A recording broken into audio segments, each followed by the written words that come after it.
नमस्कार, जय हिंद दोस्तों, आप सबका स्वागत है हमारे YouTube चैनल अपना पेशन न्यूज पर। इस चैनल पर आपको X95F4 पेंशन से जुड़ी तमाम खबरों के बारे में बताया जाएगा, तो हम आपसे निवेदन करते हैं कि हमारे चैनल को सब्सक्राइब करें। X95 pension news.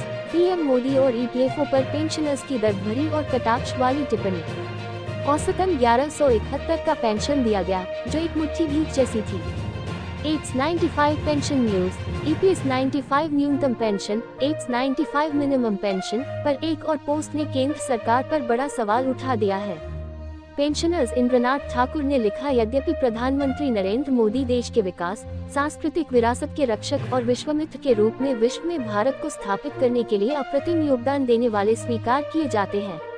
मानवीय संवेदनाओं की रक्षा के लिए किए गए उनके प्रयास भी सराहनीय हैं। फिर भी यह समझ से बाहर है कि उन्होंने लाखों X95 सेवानिवृत्त बुजुर्गों की आशाओं का अनादर क्यों किया। औद्योगिक क्षेत्रों के गरीब कामगारों ने सरकारी स्कीम के अनुरूप भविष्य निधि फंड में योगदान किया था कि पेंशन के रूप में वे कुछ पा सकेंगे, किंतु उन्हें ठगा गया। उन्हें औसतन 1171 का पेंशन दिया गया, जो एक मुट्ठी भीख जैसी थी। भारत की सरकार ने X95 पेंशनर्स के 8 सालों की शांतिपूर्ण आंदोलन का निरादर किया, उन्हें ठेंगा दिखा दिया। ये सरकार की सबसे बड़ी चूक थी। मोदी जी का ये व्यवहार पेंशनर्स को पच नहीं रहा है।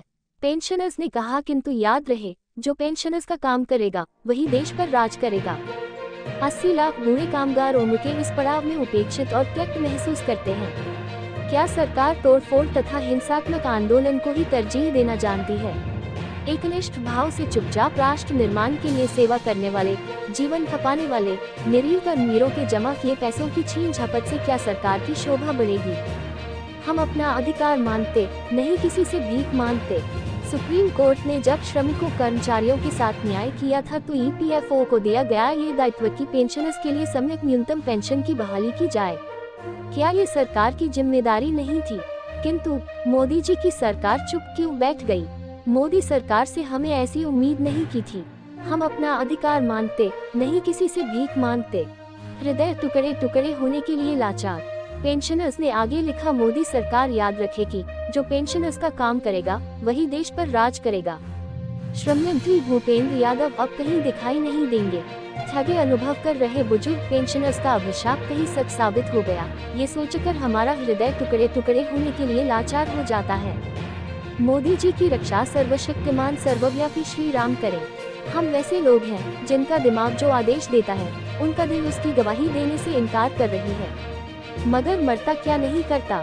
मोदी जी की रक्षा सर्वशक्तिमान सर्वव्यापी श्री राम करें, उन्हें जैसे रखें। किंतु मोदी जी का ये नेग्लेक्ट हमारी समझ में नहीं आता है।